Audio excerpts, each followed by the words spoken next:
One accurate word can completely change how millions of people understand a criminal investigation. And this is key. That's exactly why today's discussion matters. This episode isn't about proving Nolan's friends guilty. Let me be clear about that. It's about whether influential commentators like Brandon Tatum have a responsibility to accurately describe the evidence they are presenting to the public.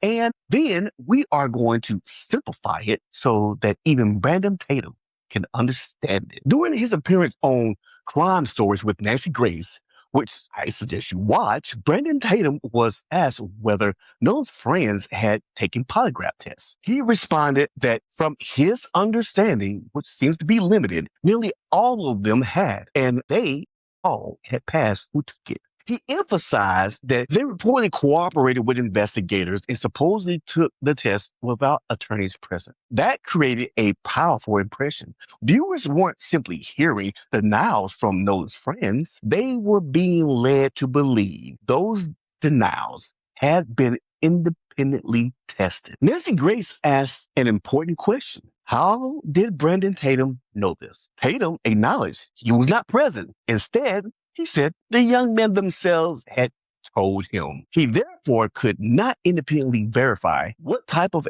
examination it was that occurred, who administered it, whether the examiner was qualified or not, what questions were asked, whether the questions addressed Nolan's death or not, or how any results were interpreted. That distinction matters, Brandon. Secondhand information should be presented as secondhand information. That's not what Brandon did. Now, is it, everyone? As the interview continued, Tatum clarified that the procedure wasn't a traditional polygraph after Nancy Grace pigeonholed him to a more accurate statement.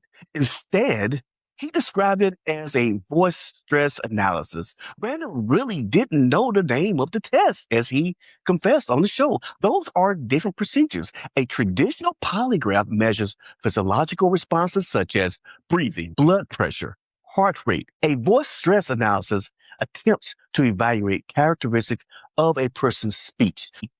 Nancy Grace immediately recognized the difference between the two. When Brandon Tatum suggested that the distinction might simply be semantics, Nancy Grace gave him the weird face and rejected that explanation. She was right to distinguish between two different procedures. Words matter, everyone, especially during an active death investigation. Brandon was being reckless, in my opinion. What has actually been confirmed? Yeah. Let's go light 'em up. Talking money, talking power. Follow the paper and you find a throne. Deals in the back while the cameras roll.